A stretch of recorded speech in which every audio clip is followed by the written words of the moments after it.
ভর দুপুরবেলায় শহর কলকাতা একেবারে রোমহর্ষক ঘটনা দেখা গেল। পার্লারে ঢুকে এক মহিলাকে কুপিয়ে খুনের ঘটনা এবং মহামায়াতলায় ভয়াবহ এই হত্যাকাণ্ডের একাধিক আপডেট আসতেই দেখা যায় ঘটনাস্থলে আত্মঘাতী আততায়ী যুবক। আজ সকাল 11টা নাগাদ ওই মহিলা পার্লারে আসেন।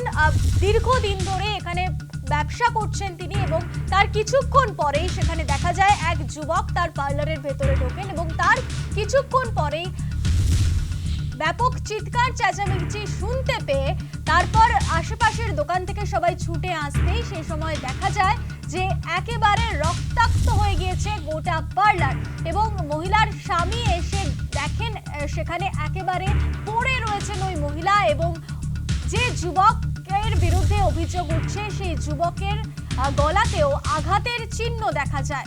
বিউটি পার্লার থেকেই উদ্ধার হয়েছে ওই যুবকেরও দেহ এবং যুবক ভিন রাজ্যের বলে প্রাথমিক অনুমান পুলিশের। তবে কি কারণে এই খুন তা এখনো পর্যন্ত স্পষ্ট নয়। যতদূর মনে করা হচ্ছে পুলিশের যতদূর অনুমান যে সম্ভবত সম্পর্কের টানাপোড়েনেই এই খুনের ঘটনা। কি বলছেন মৃতার স্বামী শোনাবো আপনাদের।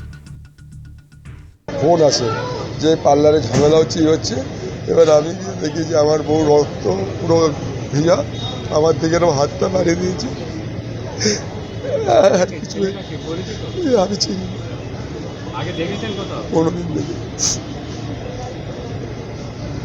ছেলেটার সাথে কোনো ম্যাচিং নেই। আমার বউ 46 ইয়ার্স ওল্ড আর ওকে দেখলে মনে হবে এইটুকু একটা হাইটের একটা লিখে ছেলে। ওই পার্লারের আরেক কর্মী কি বলছেন শোনাবো আপনাদের। ছেলেটা এসে বলছে যে কে ও কই এরকম করছে। তা আমি কিছু আর বলিনি, আমি সবাইকে ডাকাডাকি করছিলাম তখন।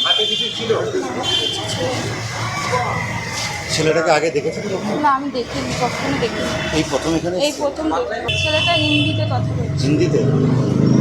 এই প্রথম দেখুন ছেলেটাকে? এই প্রথম দেখলাম। কি বলছেন স্থানীয়রা শোনাবো আপনাদের। আমরা শুনতে পারলাম যে এখানে একটা মার্ডার হয়েছে। খবর প্রথমে শুনলাম একটা, তারপরে এখানে আসলাম স্পটে আসার পরে যেটা দেখলাম সেটা মার্ডার বলা মুশকিল। শুনলাম যে এখান দিয়ে লোকাল একটা মেয়ের সাথে সম্পর্ক ছিল, পম্পা, তাকে খুঁটটুট চালিয়েছে, হয়তো ভিতরে হস্তাহস্ত ছিল। তারপরে বাইরে বেরিয়ে এসে ও নিজেই গলায় খুঁট চালিয়ে দিয়েছে। সম্ভবত ছেলেটা কাশ্মীরের ছেলে। এটা মানে একটা মহিলা ঘটিত সম্পর্ক আগেই ছিল, যেটা শুনলাম। এই পম্পা বলে মেয়েটা বোধহয় ছেলেটার সঙ্গে চলেও গেছিলো কিছু। এখন এই ছেলেটা আবার এসছে, কী হয়েছে আমরা জানি না। ছেলেটা প্রথমে মেয়েটাকে ভেতরে কুট্টুর চালিয়েছে, তার নাকি খুব খারাপ অবস্থা, বাঁচবে কি না জানি না। তারপরে ও বাইরে বেরিয়ে নিজেই সুইসাইড করেছে, কুট দিয়ে নিজের গলাটাকে